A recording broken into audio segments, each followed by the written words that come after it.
que nós cravamos aqui.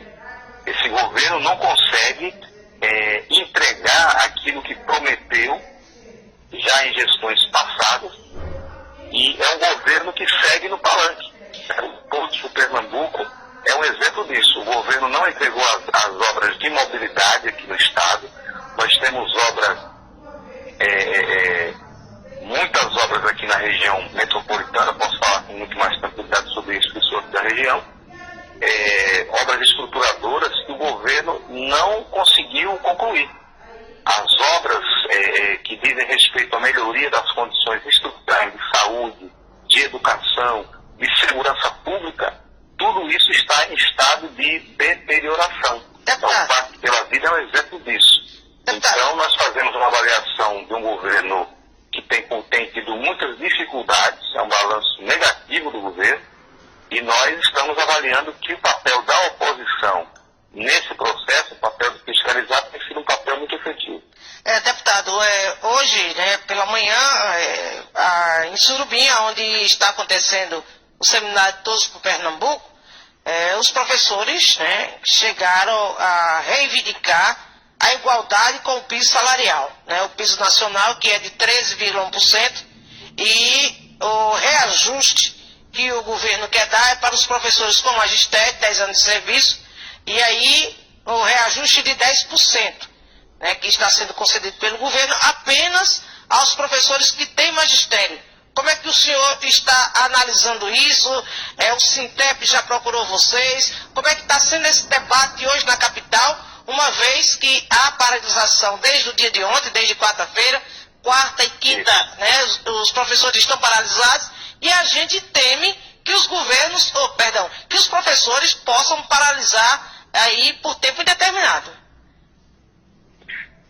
Veja, esse tema do piso dos professores do Estado, que é um piso nacional, que foi instituído a partir de legislação federal, portanto, o governo estadual tem obrigação de fazer, tem obrigação de cumprir. Isso é um tema que a gente tem tratado aqui como membro efetivo da Comissão de Educação da Assembleia Legislativa. Eu sou titular, como presidente do partido que sou, de um mandato de segurança que exige do governador e dos gestores dessa área no governo do Estado que cumpram a legislação que diz que todos os professores de Pernambuco, sejam eles do início de carreira, do final de carreira, sejam eles com magistério, com o curso de pedagogia, com especialização, todos eles tenham um reajuste no seu salário de 13,01%. Em função da nossa pressão aqui, que é feita junto com o sindicato, com os movimentos, o governo apresentou um projeto de lei aqui na casa, aumentando, respeitando, aplicando o reajuste de 13,01% apenas para os professores que estavam recebendo abaixo do piso. Isso é um desrespeito. Primeiro porque isso atende apenas a pouco mais de 4 mil professores. Mais de 40 mil ficam de fora, ficam sem reajuste nenhum. O governo afirma que vai depois debater o reajuste dos demais professores. Mas o que acontece? Uma das principais conquistas da categoria é o plano de cargos e salários. É você ter uma escala de salário onde você entra num determinado valor e na medida em que você vai ampliando a sua formação, a sua titulação, na medida em que você vai avançando no tempo, na medida que você tem mais tempo na carreira, você vai progressivamente melhorando a sua condição salarial.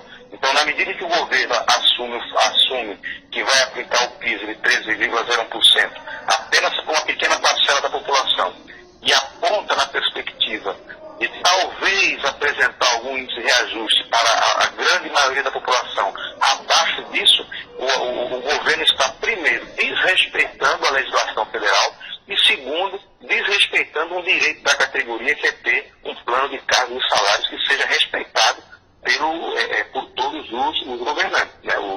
A ideia de você ter um plano de cargos e carreiras é que o profissional, o professor, seja ele o médico, seja ele um profissional da saúde, da segurança pública, ele tenha uma garantia de que, independentemente do governo que esteja, ele tem um sistema de progressão na carreira, de ter um plano de cargos.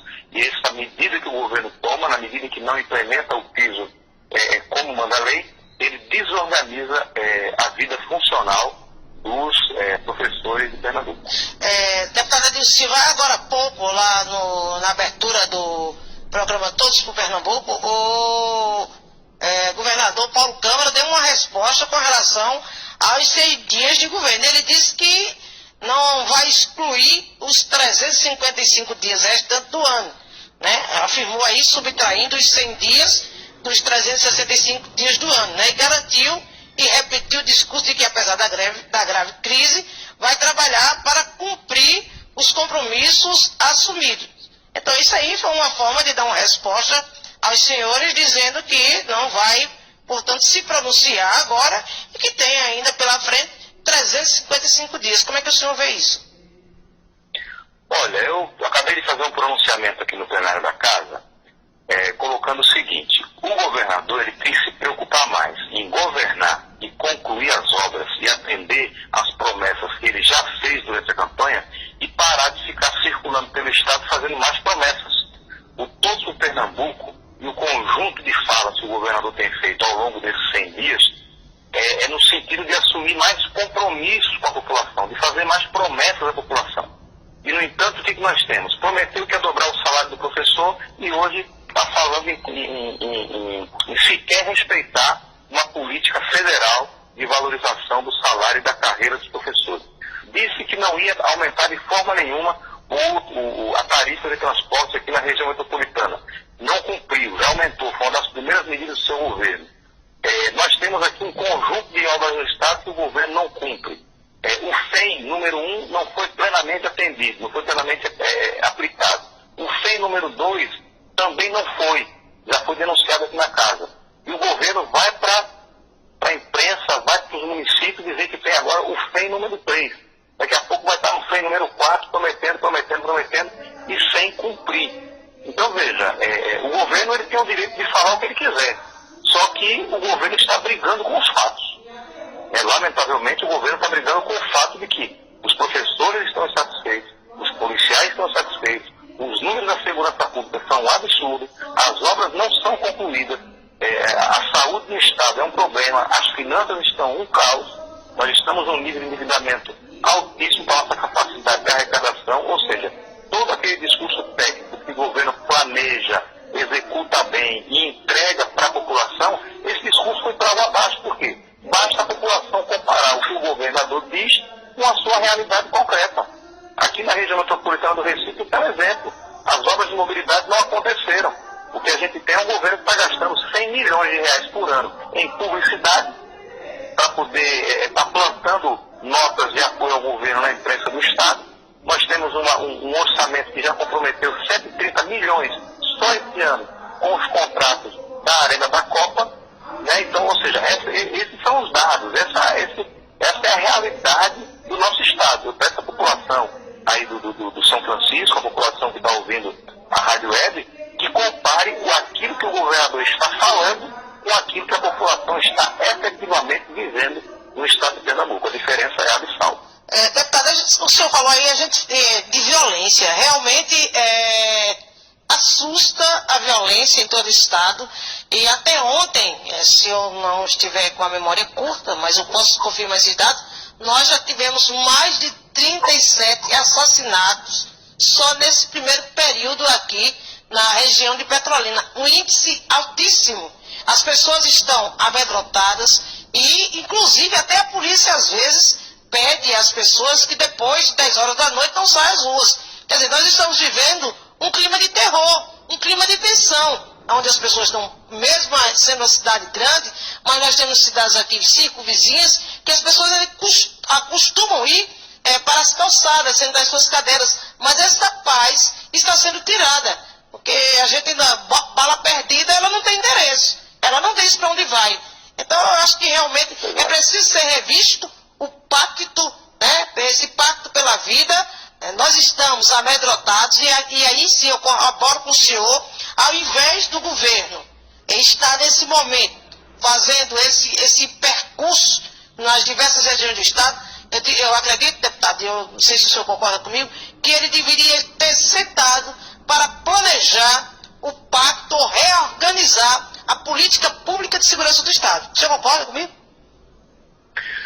Tendo a concordar, claro. O Pacto pela Vida, como a gente já colocou aqui, Josélia, ele é um plano, ele é, enquanto conceito, enquanto desejo, enquanto planejamento que foi feito, ele tem muitas virtudes. Ele é um plano muito bom. Agora, ele precisa ser implementado. Ele precisa ser implementado. Ele tem falhas na sua implementação, no envolvimento da sociedade, no controle social sobre as metas que são colocadas. Enquanto o pacto for apenas um problema de polícia, a gente não vai conseguir resolver. Então, veja, um programa que foi bem concebido, que tinha condições de se transformar numa política pública efetiva de combate à criminalidade, de combate aos homicídios, mas de combate também aos pequenos ilícitos penais. Esse programa virou uma grande vitrine para a propaganda eleitoral, e foi se empurrando com a barriga, se maquiando, né, o programa, se fazendo muita propaganda do programa, mas se cuidando muito pouco dele. O sistema de monitoramento que existe no PRAC, na CEPLAG, ele é importante, ele é uma boa ferramenta de gestão, mas é preciso que você busque efetividade.